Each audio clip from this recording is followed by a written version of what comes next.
They're trying to rebrand dark academia as Poetcore, and I'm not sure how I feel about that. And that's what I want to talk about today. Hello, I'm Maddie, and welcome to Salted Latte, a place where I like to dissect and explore popular language and prose. By watching this, you're now considered a cool cat, so congratulations.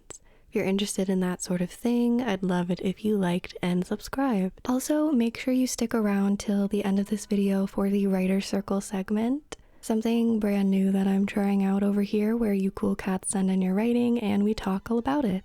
Hold on a second. I'm just getting word of something. What's that? They've been nominated? Oh my goodness, yes, you have been nominated to join my Patreon. Congratulations. Head on over there. You can choose your cat and your price point. I've got 3 tiers to try and keep things as accessible for as many of you as possible. You'll get all these videos early and ad-free, and you'll also get the ability to submit your writing for our Writer Circle segment I was just talking about. And as more people join, I'd love to add even more perks like the group chat feature so we can all talk about our writing projects and the books, TV shows, just whatever we're currently consuming. So the link for that will be in the description below. I feel like if you've been online or in the bookish space, especially online, for a while now, you've definitely heard of dark academia before. Maybe some of you even subscribe to the aesthetic. I mean, it is pretty cute, I'm not gonna lie. And that is a big reason why I'm so surprised to hear that something called Poetcore is supposedly on the rise. Because don't we already have that? Isn't it pretty much the same thing as all these other academic aesthetics?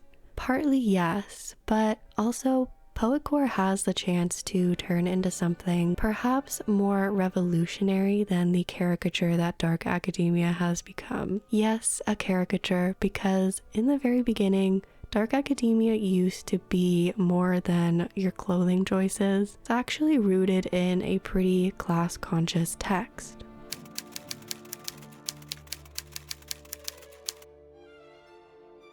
We can't fully understand Poetcore without first understanding its predecessor, dark academia. So what is dark academia? Where does it come from? The dark academia aesthetic is an internet subculture centered around the idea of reading, writing, and learning. And I'm choosing my words wisely here. I'm saying the idea of because, like I alluded to earlier, for many people, dark academia begins and ends with appearing as though you have a thirst for knowledge, not actually educating yourself. We will get into the details of that later on. Also, shout out to the Aesthetics Wiki site for archiving so many older posts and information about the origins of dark academia. That page is mostly what I'm going to be referring to in this section, so if you're interested in learning even more about this, I definitely recommend checking them out. A lot of visual cues and themes associated with dark academia you might be familiar with are as follows. We have tweed clothing, colors like brown, cream, navy blue, forest green, wine red, all the fall kinds of colors, gothic and romantic architecture, being a student,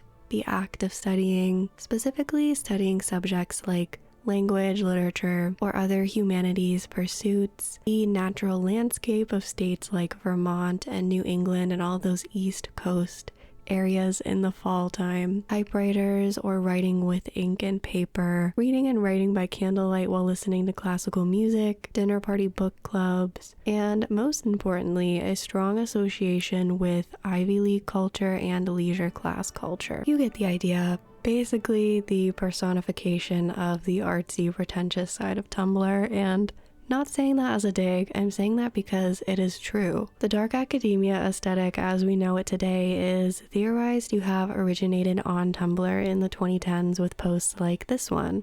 Quote, "The holy trinity of dark academia is Kill Your Darlings, Dead Poets Society, and The Secret History." All 3 of these pieces of media mentioned here were largely influential to the rise of dark academia. Kill Your Darlings is a film based on true events about 2 young men studying poetry at Columbia University and then getting caught up in a murder mystery. The Dead Poet Society is a film about a teacher, played by Robin Williams, who's working at a New England boys' prep school, in which he uses literature and poetry to connect with his students and to give them a new perspective on life. Some people also cite the Harry Potter franchise as influential to the dark academia aesthetic, given that it is about people studying at a mystical school. And a lot of the films were shot at Oxford University, its architecture and the fact that it's a fancy academic institution being aligned with the aesthetic. But The Secret History by Donna Tartt is perhaps the most important piece of media to dark academia. At least in the beginning it was. It's yet another story about pretentious liberal arts students being confronted with mortality. But what makes The Secret History unique is that it's intended to be a work of satire. Donna Tartt wrote this as a response to her own college experiences, being treated differently and outcast at points for not being a legacy or not being old money enough compared to the other students going there. The Secret History is a critique of wealthy academics and the ways in which they perform and reinforce their performance of wealth. Dark academia wasn't always dark academia. At first, it was simply a niche Tumblr fandom for Donna Tartt and The Secret History. The fandom consisted mostly of text posts and sharing favorite quotes from the book. There were also a lot of mood boards and collage-style picture posts made to represent different characters and what they might look like in real life. Since The Secret History was only a book, posters would use stills from the films that I mentioned earlier, Kill Your Darlings, Dead Poets Society, and Harry Potter, to bring to life these imagined fictional characters. And it was through this medley of media references that we ended up with posts like The Holy Trinity of Dark Academia, because everything became so intertwined. As the years passed, dark academia continued to grow and evolve through these collage-style posts, transcending specific The Secret History references and morphing into generalized dark academia vibes. People who had never even heard of Donna Tartt were now forming online identities around this aesthetic. I think as dark academia shifted away from the Secret History fandom and into its own thing, the quote-unquote darker imagery got a bit more muted. It went from literal torture to the idea of a tortured writer, and from literal blood being spilled to the image of a glass of red wine tipping over. Unfortunately, that kind of thing happens all the time as a concept leaves its niche and becomes popularized. Dark academia's roots in class criticism faded away, ironically putting further emphasis on the romanticization of wealth through the fantasy of luxurious learning. Personally, I definitely get the appeal of dark academia. There is a lot of dark academia influence in my personal style. I love the color palette, and I just think conceptually it can be quite cozy and nostalgic. As someone who has spent a lot of time in libraries and other academic literary settings. But I do think it's important to point out that a lot of aspects of dark academia are not accessible to the average person, specifically the academia part of dark academia. It romanticizes the lifestyle of not just any student, but one of a prestigious university student. Also, a lot of the hallmark dark academia recommended classics to read in terms of literature and other writing are very European focused, like Mary Shelley, Oscar Wilde, the Bronte sisters, Shakespeare, Plato, Virginia Woolf, etc., etc. Thus, dark academia becomes very Anglo-Saxon, which makes sense given its likely origins. Kill Your Darlings and Dead Poets Society are films centered around a young white man's affluent academic experience, as is much of The Secret History. Even though the book is written by a woman, it is narrated by a man named Richard, and even though the book was written to be satirical, regardless of the author's intentions, it's clear that for many, that theme went right over their heads. So there are definitely critiques to be made about the dark academia aesthetic that I didn't want to completely ignore when discussing this topic. Just feel like that would be irresponsible of me. Something that I find fascinating about dark academia is its ability to stand the test of time, unlike other aesthetic trends. It definitely has its ebbs and its flows,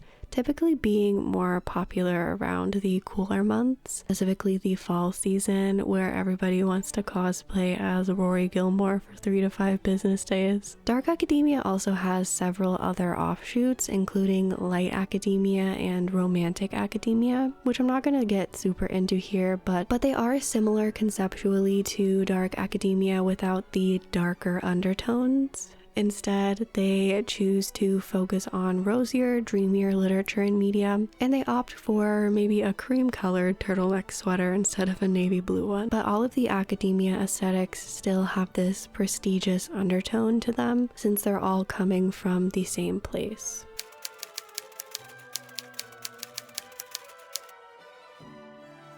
So, what is Poetcore then? The first time that I stumbled upon Poetcore was actually when I was researching for my Whimsy video. Apparently every year Pinterest releases their Pinterest Predicts, which is a trend forecast for different categories based on what words and phrases that people are searching for on their website. Poetcore is number 3 on their list for 2026, so it seems to be up and coming. And Pinterest describes Poetcore as, quote, aspiring authors assemble. In 2026, Gen Z and millennials will channel their inner protagonist with oversized turtlenecks, vintage blazers, and messenger satchels. Oh, and don't forget the fountain pen. Consider this your aesthetic MFA, no student loans required. I don't know who Pinterest forced to write this copy, but I do hope that they are paying you well as a consolation. Just from this blurb alone and also the accompanying photo, we can pick up on a lot of overlap between Poetcore and dark academia in terms of visual representation. Turtlenecks, blazers, satchels, fountain pens, all of those are part of the dark academia look. And that last sentence alone shows how much we have strayed from the origins of the academic aesthetic. Consider this your aesthetic MFA.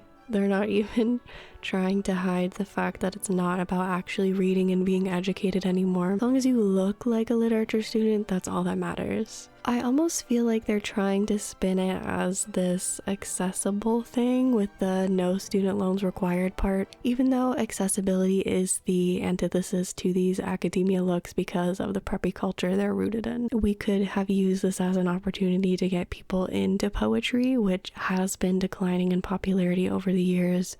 But instead, it seems like they're trying to spin it to be all about looking like you read poetry. Since Poetcore is so new, there isn't a ton of information about it like there is with dark academia. From what I could find via articles and social media posts, the general vibe of Poetcore seems to be this. Looks that are dreamy and romantic, yet also a little tortured and brooding. Berets, satchel bags, brown waistcoats, flowy linen blouses, ink-stained hands, leather-bound books, lace, reading and writing by candlelight, and colors like ivory, brown, beige, green, and maroon. Again, pretty similar to dark academia. And that makes sense. The aesthetic of the humanities student and the aesthetic of the poet do have a lot of crossover. Although I think Poetcore is farther removed from student culture. Dark academia had an emphasis on the art of studying in a way that I don't think that Poetcore does right now. It's more about looking like someone interesting, someone who could write poetry, and less of someone who looks like they actually study poetry. There aren't specific references or lists of must-know literature associated with Poetcore like there is with the dark academia aesthetic. We've sort of lost that layer here. Whereas dark academia sells a lifestyle, Poetcore seems to be trying to also sell lifestyle, but it feels a little bit more diluted. I suspect because its early adopters don't really know what it's referencing in terms of not being well read in poetry or not knowing the history of dark academia. They're just hopping on to what they hope is the next big trend. Right now, it mostly revolves around fashion choices, but that could change later on down the line, just like how dark academia evolved, if Poetcore sticks around long enough for more people to become invested in it. And maybe I'm a little bit delusional, but I want to have hope for Poetcore. Even though Pinterest predicted Poetcore as a 2026 trend, we can see the movement begin to gain traction conversation online as early as 2024, with posts like these making the rounds on TikTok. These kinds of shorts, I believe, are like the next iteration of the collage style posts from Tumblr that helped make dark academia more mainstream. In the 2010s, Tumblr was the place to be for fandom and aesthetic, and for a lot of fandoms it still is that place, but now in the 2020s, short form platforms like TikTok really dominate a lot of people's screen time. So I think it makes sense that the ways in which we share and connect with others via aesthetic communities changes as well. I mean, if we look at them side by side, they're essentially the same thing. Groups of artsy photographs and text quotes meant to curate a certain kind of vibe. Adjacent to Poetcore, TikTok also has a growing community of people who share poems by their favorite authors or who write and recite their own original works. The poetry hashtag is growing, having over 25 million posts under it, which I think is pretty impressive given the current state of poetry. And I want to take a moment to highlight some of these creators because I think actually engaging with poetry could be an important component to the Poetcore aesthetic, and I'm gonna do what I can to help normalize that. There's an account that I found called Olivia Poetess, and it's this woman named Olivia who sits out with her typewriter and she'll write mini poems for strangers on the street. And I think it's such a unique concept and a beautiful way to bring people together through the power of words. So I did want to share one of those videos with you now. What can I write for you about? I've been in love with my partner for nearly 6 years, and it's just like the excitement of it, falling more in love with him every day. I almost wanted this as like a keepsake because I know we'll get married at some point in the future, so it's just like nice to have in this moment like the feeling I have of like just falling in love with him every single day. Yeah. And knowing it's going to be forever. Yeah, a snapshot. Yeah.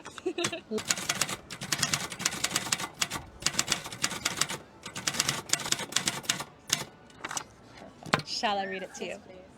I never knew love could wash over me like a rhythm, found in your pulse, the way you walk, even the way your gaze follows mine. And I trust each second this love will only widen, reaching further and farther than eternity itself. Oh, that's so beautiful. Thank you. You're so welcome. A little typo. That's for you. Thank you so much. You're so Thank welcome. you. And here is another creator that I found named Ebony who does a mix of poetry and just general reading and writing content. But I liked this video of hers specifically because it is comparing two different poems, one by Mary Oliver and one by Rupi Kaur, to discuss what exactly makes a poem good or bad. Good poetry doesn't have to be complicated, but it does use the craft of language, even in its simplest form, to bring to mind a shared experience and also to ask you to think. So a lot of people are confused or trying to understand how people gauge what bad poetry is. I'm going to do a little deep dive. For example, I have this Rupi Kaur poem here, Fall in Love with Your Solitude. As you can see, very straightforward language, really not much here for the reader to work with. Okay, and this is the poem Wild Geese by Mary Oliver. Please pause to read it. This poem is very popular for very good reasons. I just wanted to use Wild Geese in relation or in comparison to the Rupi Kaur piece because good poetry does not mean overly complex or experimental language. You can have language that is fairly conversational or accessible, but still convey a feeling or an emotion or allow the reader to do a little work in interpreting or finding the relation to what the point of the poem is and what it's saying about the human condition or whatever the subject is. Of course, we all know that poetry is subjective and intensely personal, so each poem will hit someone differently. However, I will say that for poems in the style of Rupi Kaur or other works that we see on social media, I think a lot of people have an issue with them because they do very little to work with language in order to compound on a shared human experience. I know the running joke here is that these poems read as tweets with just random line breaks in them, and I don't fault people for having that perspective. However, I will say that I, for one, am not totally against the style of poetry, because I do think that it introduces a lot of new people to the form, and it also makes it a little less intimidating. But when there are poems like Harlem by Langston Hughes that exist, it makes it hard to accept those in a category of good poetry, or what poetry should be, the standards for poetry. Because even here, the language is pretty simple, but the reader does have to put in a little work to understand or to fully take away something from the poem. So that being said, I just think people call bad poetry bad because it's doing nothing with language. So I'm going to link both of Ebony and Olivia's profiles down in the description, and I definitely encourage you to check them out after this video. Also, if you are interested in reading more poetry, I'd recommend visiting the Poetry Foundation website or the poets.org website as well. On both of their homepages, they have a poem of the day section where they feature a poem every day. You can also get them sent right to your email if you sign up for their newsletter, which I do believe is free.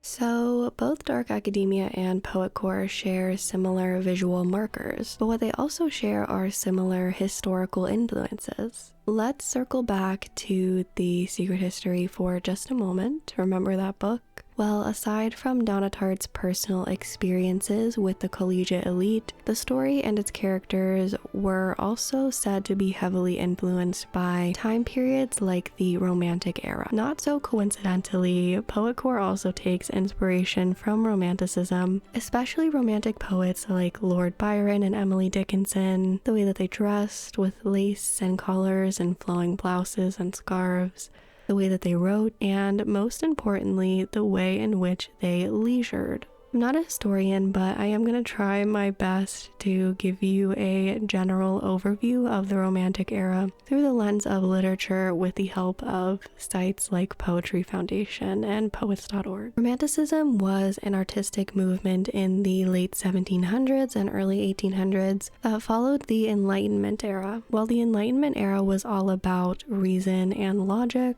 Romanticism was focused on the natural world, passion, spontaneity, even a bit of whimsy perhaps. We don't know exactly what sparked the Romantic movement, probably wasn't just one singular thing, but a lot of people do credit the Grimm brothers as one of the catalysts. Around this time, their stories got people more invested in folklore and books with more mysticism in general. Many artistic formats thrived during this time, and this is especially true for poetry. The Romantic movement and its ideals helped to shape much of what we recognize as poetry today, as a way primarily to express emotion and feeling, and it also helped to cement our idea of what a stereotypical poet is. Someone that's brooding with deep thoughts and deep feelings. Some Romantic era writers you might know are Walt Whitman, Edgar Allan Poe, Lord Byron, Percy Shelley, Mary Shelley, John Keats, Emily Dickinson, Victor Hugo. A few of these writers were close, like Lord Byron, Percy Shelley, and Mary Shelley. They would even vacation together sometimes, like with their trip to Geneva, where they spent their time writing stories to share with one another, Frankenstein being one of them, which then eventually helped to create my favorite type of genre, Gothic fiction. Side note, did you know that there are technically two versions of Frankenstein? One published anonymously in 1818, and then a revised edition published in 1831 under Mary Shelley's name. Should I do a video on the lore and the differences between the two? But I bring up the Geneva trip specifically because I think that it encapsulates a lot of what the Dark Academia and Poetcore aesthetics are trying to convey. It's the lavishness, the decadence associated with vacationing in a mansion with all your artsy intellectual friends and spending the entire time crafting and discussing prose because you have nothing better to do with your time. You have little to no responsibilities.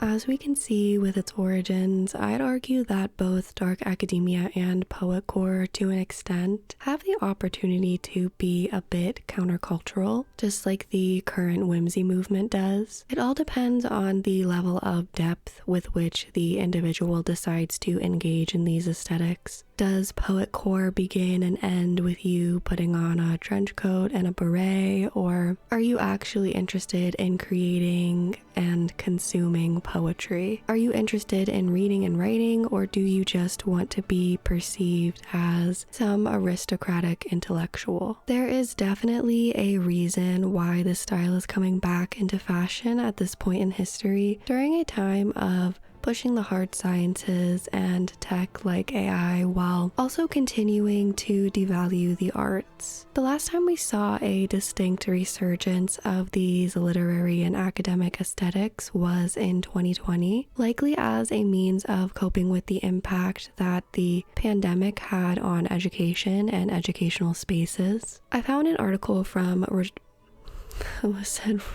Rotinery.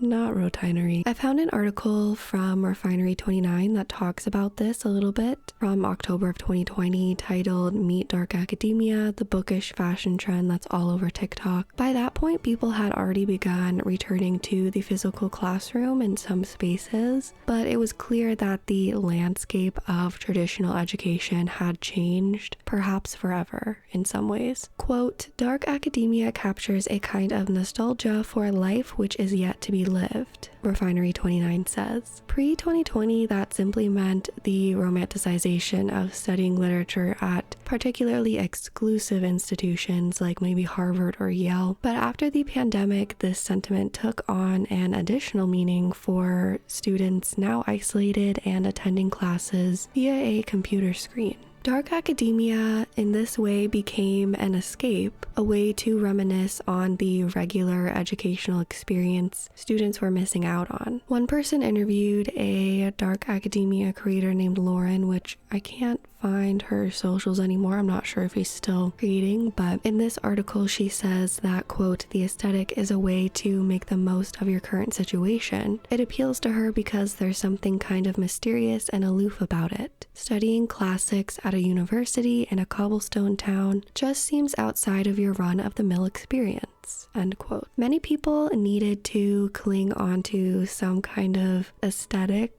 as a means to survive this global trauma that we were all ironically experiencing alone in a lot of aspects. I think that's probably why we saw a lot of niche aesthetics trending in like 2020 to 2021, like that super saturated, almost deep fried look and the cow print everything, and how so many different cores were popping up around that time. But a lot of them kind of fizzled out once the world started opening back up again. Dark academia, like I mentioned before, it has its ebbs and flows in terms of popularity, but I think it's able to stand the test of time in a way that a lot of these other aesthetics couldn't, because it already had a strong foundation tracing back to 2010's Tumblr culture. Now, there have been other inklings of dark academia. That's like the ship name of dark and academia. Now, there have been other inklings of dark academia. Why do I keep doing that? Now, there have been other inklings of dark academia, like the thought daughter and the disgustingly... Why can I not say words in this sentence? Only this sentence. Now, there have been other inklings of dark academia aside from Poetcore, like the thought daughter and the disgustingly educated trends that we kind of see happening right now. While there is some overlap, I would say that those seem to be less of an aesthetic, maybe, and more of a vehicle for self-help, self-improvement, and sharing book recommendation. You could maybe consider them an aesthetic in the same way you might critique them for being a little bit performative leaning at times in terms of their recommendations, but I don't think either of these trends have a distinguishable look to them in the way that dark academia and by extension Poetcore does. Another creator, the book Leo, talks a bit more about this in her video Dark Academia Has Lost All Meaning, which I also recommend that you check out, and I'll try my best to have it linked in the description. And now here again, almost 7 years later, Poetcore, clearly influenced by dark academia, is on the rise. I do believe that is significant. It seems like with each iteration, this aesthetic becomes almost farther removed from its original The Secret History critique on academia, and more about wearing dark colors and posing with classic pieces of literature online. But I don't think all hope is lost. Like I said earlier, we keep coming back to it at specific points in history. Certainly that can't be a coincidence. That has to mean something, right? Undoubtedly, for some time we have been in an era that prioritizes STEM-based studies. Lots of humanities departments in schools are being reduced or altogether shut down. Like this article from The Guardian, just not monetizable humanities programs face existential crisis at US universities, says. In Indiana, lawmakers passed legislation last year forcing the state's public universities to cut or consolidate some 400 academic programs, or nearly 20% of the system's degree programs, most in the humanities and the social sciences. At the University of Texas at Austin, staff are bracing for cuts that they expect will take aim at ethnic and regional disciplines like African studies, Latino studies, and gender studies. The University of North Carolina is planning to close 6 centers dedicated to geographical area studies, including the Institute for the Study of the Americas and the Center for Middle East and Islamic Studies. The University of Chicago has paused graduate admissions for nearly all its humanities programs. Restructurings, consolidations, and layoffs, increasingly orchestrated with the help of corporate-style consulting firms, are underway at scores of other public and private universities across the country, with more than 9,000 higher education jobs cut last year alone. The state of the humanities and liberal arts reveals a widening conflict over the quote-unquote value of higher education, with increasingly corporatized universities favoring market-driven metrics for evaluation, and proponents of humanistic education stressing that its worth to both individuals and society at large cannot be measured in that way. So clearly this is a problem, and it's not necessarily a new one. I understand that, but I think it's notable that these issues are continuing to happen at the same time that more and more people are being drawn to the performance of intellectualism and the appearance of being well-read. These aesthetic trends are on the rise, and yet we consistently devalue what is at the heart of them, or maybe I should say what should be at the heart of them. Another part of the internet that I think is definitely influenced by dark academia are the study vloggers, study influencers who post their day in the lives as students. When you search day in the life of a student on YouTube or TikTok, something you'll notice fairly quickly is that a lot of these students whose videos pop up, they go to popular, prestigious universities, and they are getting far more views on their videos than students who post that go from average universities do. Obviously, these people had to be smart to get into these schools, with some caveats that we'll dive into a little bit in a moment, but curating and posting these day in the life videos still feeds into the intellectual and academic aesthetic that gets romanticized with trends like dark academia and Poetcore. I think it's less about the actual students who are posting and more about how the people who watch these videos end up idolizing and romanticizing this kind of academic lifestyle. People want to consume this kind of content because they get so caught up in the fantasy of it. That's part of why these arguably privileged elitist institutions are the ones that get more clicks and engagement on average. Like how people turn Rory Gilmore into an aesthetic to achieve as soon as one leaf on a tree turns brown and there's a slight wind chill in the air. And I know I already brought up Rory earlier, but I'm gonna bring her up again because I really do think that her character is the poster child for what I'm talking about here. She is a petite white woman with wealthy grandparents who live in a quaint little town. She goes to a fancy private school, and she eventually pursues a degree in English from Yale. And people love to latch onto the look of her character regardless of her kind of messy or bratty reputation, especially in the later on seasons from what I've heard. I've only seen bits and pieces of the show, but I've definitely seen some online discourse about Rory's attitude that don't paint her in the best light, I'll say that. Another video that I watched in preparation for this movement I'm creating a movement by posting this video. Another video I watched in preparation for this video was by Lady of the Library, titled Dark Academia, Aesthetic Trend or Intellectual Movement. In that video, she rightfully says that, quote, academic aestheticism hides many of the truths about academia, which is a point that I've kind of been circling around this entire time, but I do want to hone in on it now. Academic aestheticism hides many of the truths about academia.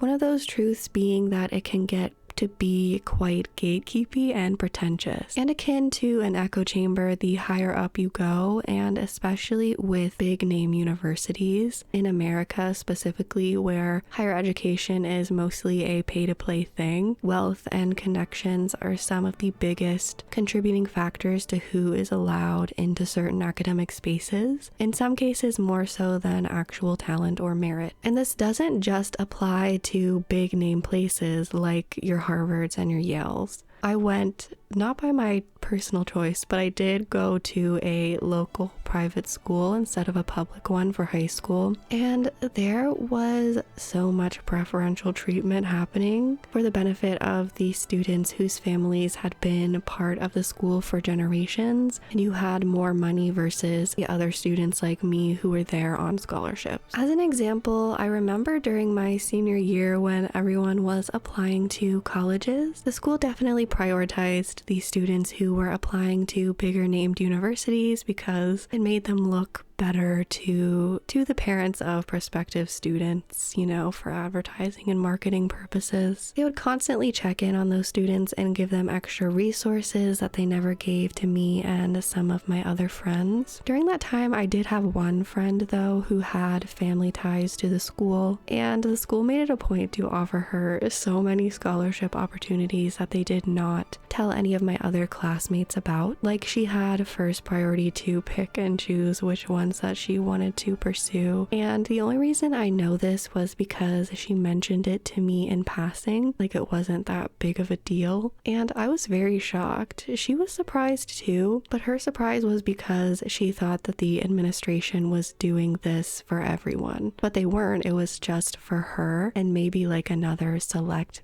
handful of students that I don't know. Even though she didn't need the financial aid for school in the way that some of our other classmates did. And to be fair, I genuinely don't think that she realized she was getting preferential treatment, because that was kind of just the norm for her in that space. So she was a bit naive to it, which is definitely a problem in and of itself. That's actually a reason why we aren't friends anymore. The growing awareness of her privileges made her very uncomfortable, and that negatively impacted our relationship, but that's not the point of why I bring this up. I bring this example up because this aestheticization runs deeper than people may think. The academic aesthetic often glosses over the harms of the romanticization of academia by the very nature of it being an aesthetic. A lot of this quote-unquote intellectual branding that people are vying for, it's not actually the aesthetic of being literate, although that definitely coincides with the territory. It's the aesthetic first and foremost of being wealthy and well-connected. More and more articles are coming out lately about how the big tech billionaires aren't letting their kids have a screen time or the devices that they're pushing onto everyone else, and yet we continue to push big tech and STEM as career categories, as ultimate career categories, and have this running bit about getting an English degree means that you're going to be spending the rest of your days in debt as a barista somewhere.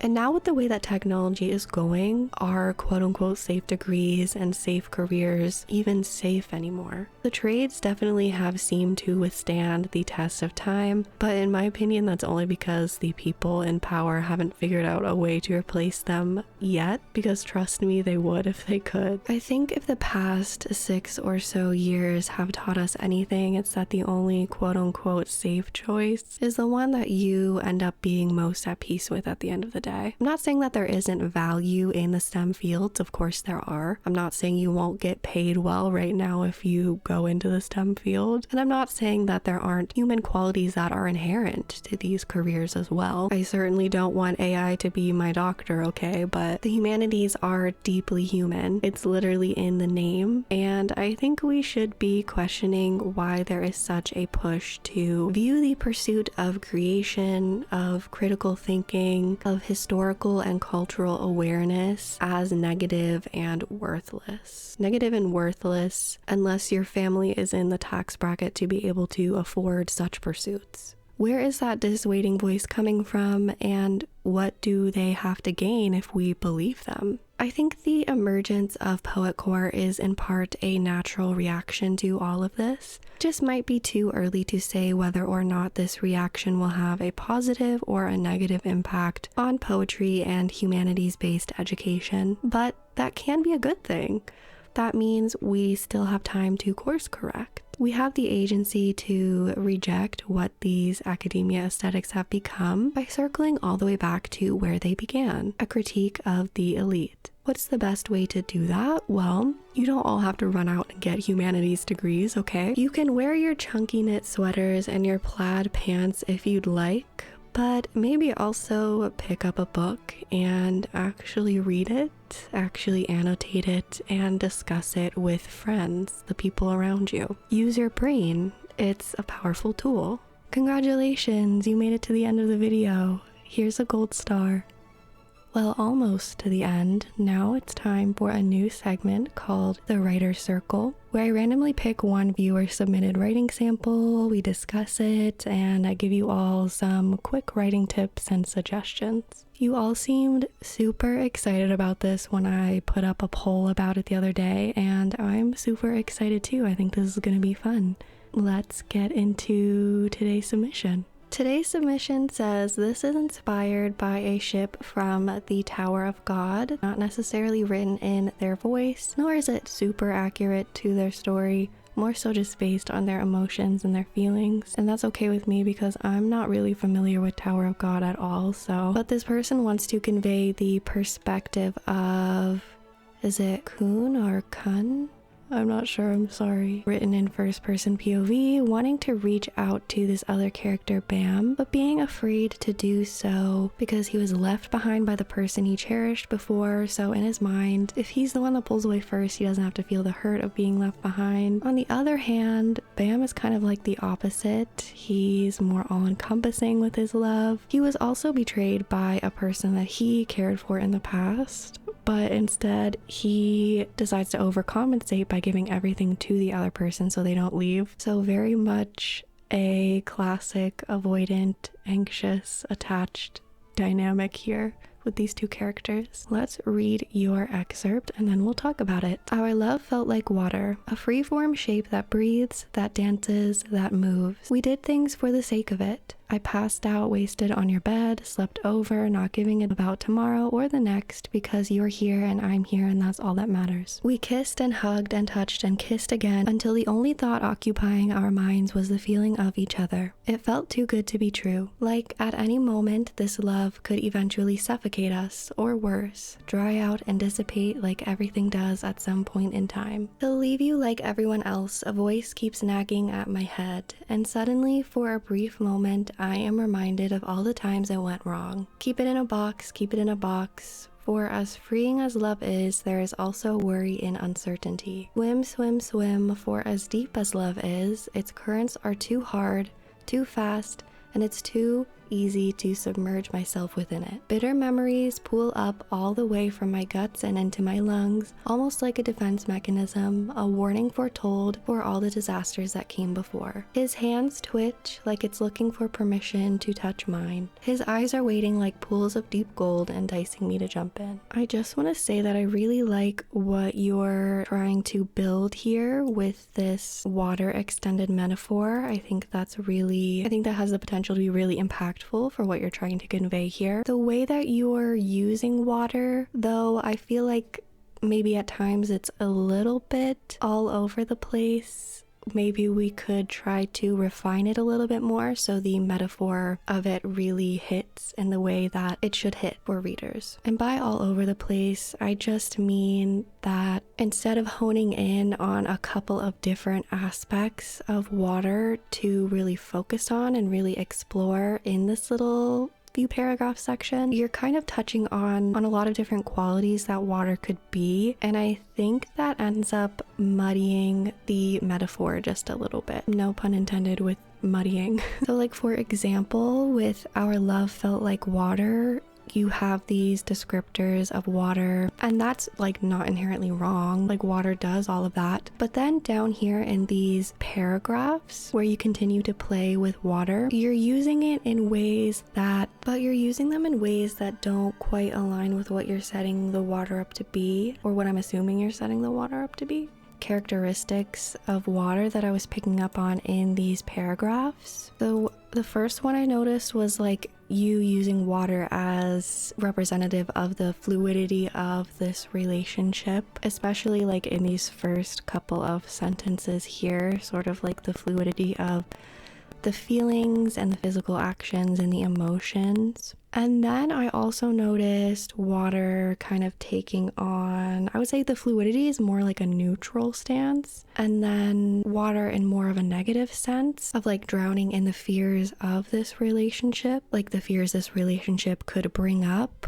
or is already bringing up in one or the other people or both. Like when you talk about, you know, the nagging voices in your head and being reminded of all the times it went wrong, keep it in a box, that kind of part here, and like the bitter memories part as well, kind of bubbling up from my guts and into my lungs, like drowning from the inside out. And then also lastly, I noticed a little bit of your usage of water as the depth that this relationship has the potential to reach. Like when you talk about the swim, and even that kind of has like a little bit of a melancholy association with it as well. So we can see in these paragraphs that follow the opening of our love felt like water, like setting up that metaphor, we can see that the way you use water is more, I don't want to say negative, but a little more gritty and anxious and darker than sort of what you're describing